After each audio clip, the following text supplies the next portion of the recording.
Assalamualaikum warahmatullahi wabarakatuh. Di video ini kita akan membahas atau belajar tentang perbandingan trigonometri atau rasio trigonometri. Tujuan pembelajarannya adalah siswa mampu memahami konsep dasar sinus, kosinus, dan tangen pada segitiga siku-siku.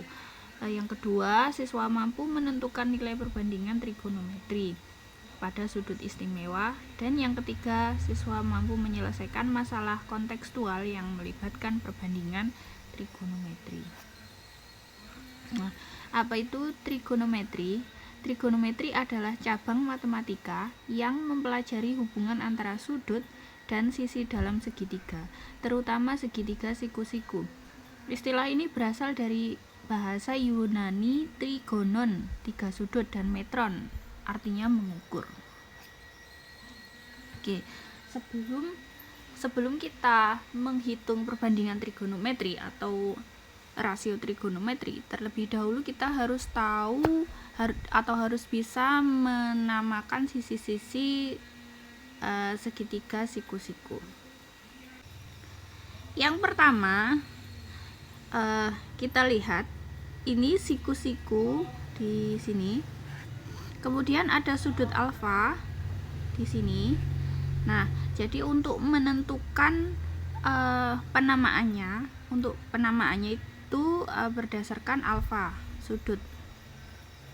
Karena letaknya sudut di sini, maka depannya sudut A ini, sisi ini adalah sisi depan. Kemudian sampingnya sudut A sebelah sini, ini adalah sisi samping. Kemudian sisi depannya siku-siku, depannya sudut siku-siku, ini yang C, itu adalah sisi miring. Nah, itu yang harus kalian pahami dulu. Jadi patokannya itu alfanya di mana atau sudutnya di mana gitu. Perbandingan trigonometri.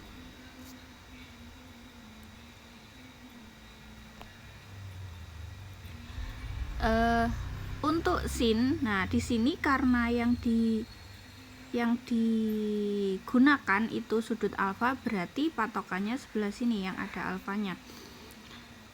Perbandingan trigonometri untuk sinus atau sin itu depan dibagi miring atau sindemi. Untuk menghafalkannya menggunakan sindemi. Depannya A, miringnya C, sehingga A dibanding C atau A bagi C. Kemudian kosami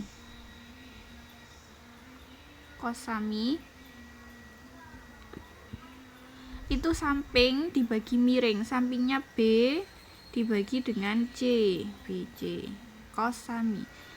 Kemudian untuk tangen itu tandesa, tangen depan samping, depannya A ini saya tulis di sini, A dibagi dengan sampingnya B gitu. Jadi untuk menghafal, untuk sin itu sindemi, kos itu kosami, dan tan itu tangen desa.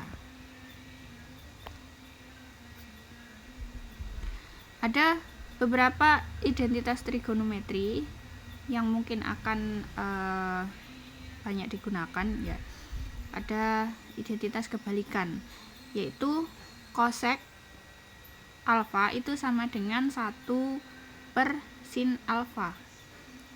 Kosek biasa juga ditulis kosek gitu, kosek alfa. Nah, ini sama dengan CSC ini ya, maksudnya kosek.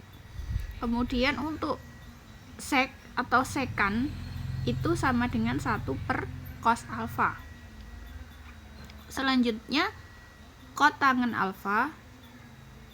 Ini kotangen alfa itu 1/tangen alfa. Untuk sudut istimewa, sudut 0 itu nilai perbandingan sinnya itu 0, sudut 30 derajat setengah sin 45 derajat setengah akar 2, sin 60 derajat setengah akar 3, sin 90 derajat 1. Kemudian untuk cos itu mulainya dari 1 dulu, terus setengah akar 3, setengah akar 2, setengah. Jadi kebalik, kalau sin dari 0 ke 1, kalau cos dari 1 ke 0. Kemudian untuk tangannya, tangan itu sin per cos. Jadi tangan 0 itu sin 0 derajat dibagi cos 0 derajat, yaitu 0 bagi 1, 0. Kemudian untuk tangannya itu tangan 30 derajat sama dengan sin 30 derajat dibagi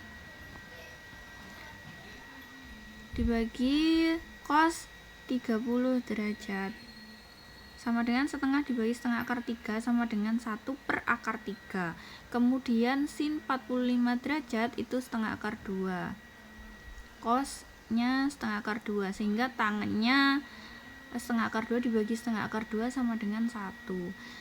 Tangan 60 derajat itu setengah akar 3 dibagi setengah, yaitu akar 3. Tangan 90 derajat itu 1 dibagi 0, itu tak terdefinisi. Tak terdefinisi.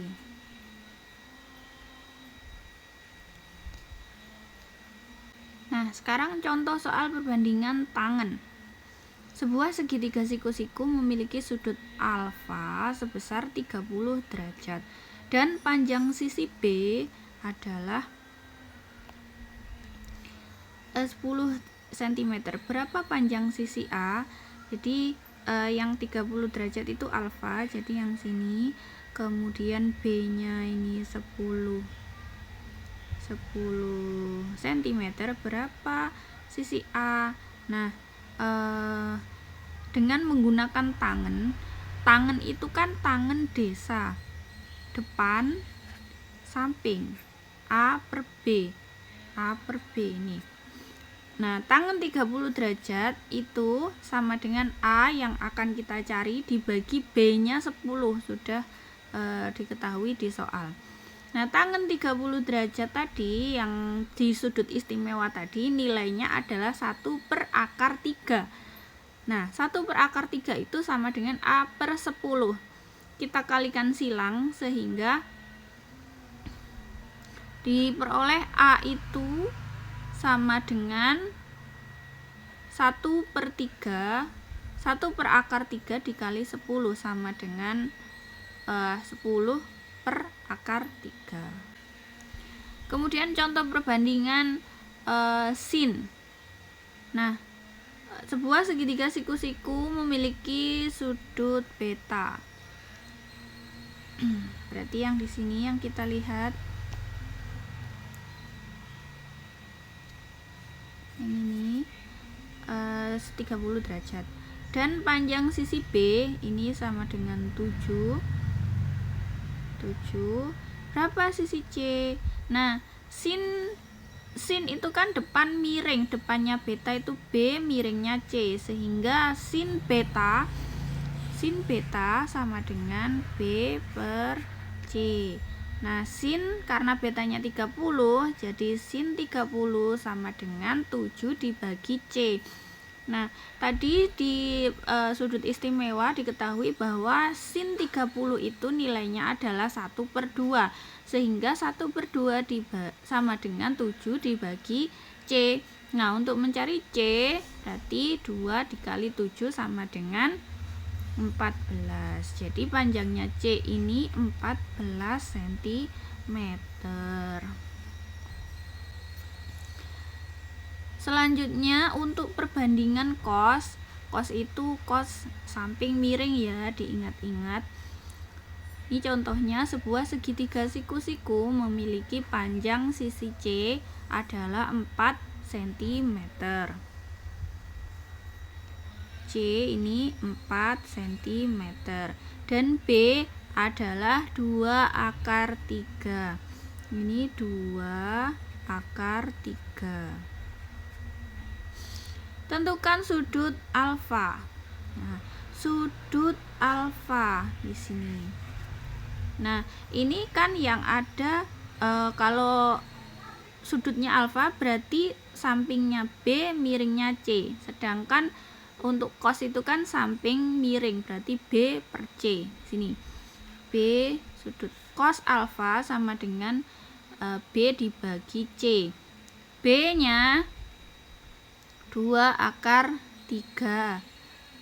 C-nya 4. Nah, ini kita sederhanakan, cos alfa sama dengan akar 3 per 2 atau setengah akar 3. Nah, di sudut istimewa tadi yang nilai cosnya setengah akar 3 adalah sudut 45 derajat, sehingga alfanya 45 derajat. Jadi di sini itu sudutnya 45 derajat. Nah, untuk masalah kontekstual, perbandingan trigonometri atau rasio trigonometri ini biasanya atau bisa digunakan untuk menghitung atau mengukur tinggi dari sebuah benda.